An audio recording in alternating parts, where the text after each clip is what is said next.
The U.S. House of Representatives will come to order. The chair recognizes the Honorable Justin Smith Morrill of Vermont. It is our province as a nation and as individuals to do well, whatever we undertake. The genius and skill of our artisans and artists have been universally commended. Our naval architecture is a source of national pride. Yet, while we may be in advance of the civilized world in many of the useful arts, it is a humiliating fact that we are far in the rear of the best husbandry in Europe. Many foreign states support a population vastly larger per square mile than we maintain. But the system of husbandry generally pursued here the land is held until it is robbed of its virtue and skimmed of its cream.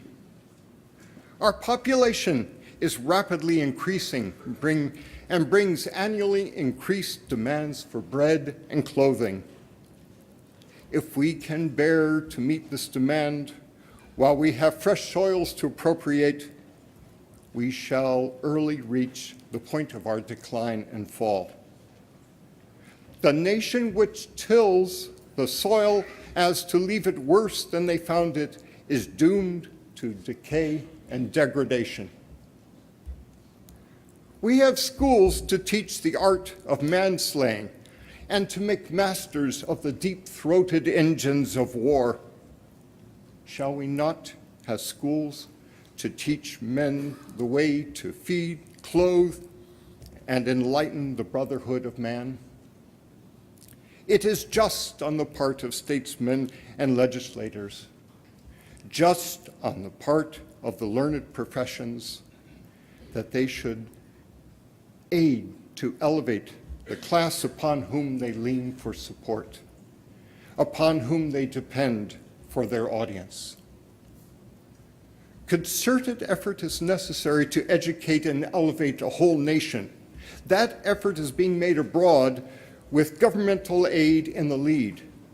Here in the model republic, where a free republican government is installed to guard the general welfare, no such effort is being made. Farmers will not be cheated longer by unsustained speculations. The test of the field must verify that of the laboratory. The half bushel and the balance must prove the arithmetic. The result must support the theory. They want substance and not shadow, bread and not stone. They know well there is a vast force of agricultural labor hereto misapplied. Muscle that sow where they do not reap, and they demand light, demand to have their arms unpinioned. What has been an art merely to supply physical wants must become a science.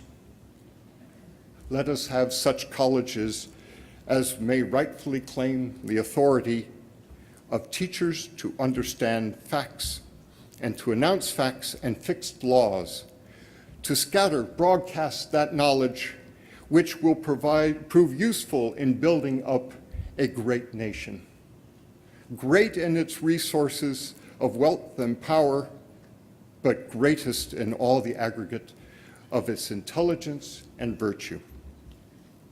We need to test the natural capabilities of the soils and the power of different fertilizers, the relative value of different grasses for flesh, fat, and milk-giving purposes, the comparative value of grains, roots, and hay for winter stock, the value of a bushel of corn, oats, peas, carrots, potatoes, turnips in pounds of beef, pork, and mutton, deep plowing as well as drainage, the vitality and deterioration of seeds, breeds of animals, remedies for potato disease and for all tribes of destructive insects, destructive to cotton, wheat, and fruit crops.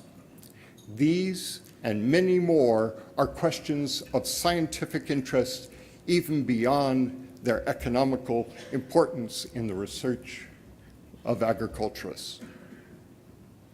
More than 4/5 of our population are engaged in agriculture and the mechanical arts. This vast number, out of 30 million of peoples now, to be increased to 50 million in less than 20 years, will furnish an inexhaustible supply of pupils who will not forsake their calling. Is it not of grave importance to give this vast source an intellectual direction? While agriculture has been a neglected field of legislation, it does not now call for exercise of novel constitutional power. Congress has long asserted the right to dispose of the public kinds to establish school funds and universities, and no one now questions the soundness of this policy. Pass this measure, and we shall have done something to enable the farmer to raise 2 blades of grass instead of 1. Something for every owner of land, something for everyone who desires to own land, something for cheap scientific education, something for every man who loves intelligence and not ignorance, something to induce the fathers, sons, and daughters to settle and duster around the old homestead, something to remove the last vestiges of pauperism from our land, something to obtain higher prices for all sorts of agricultural products, and something to increase the loveliness of the American landscape.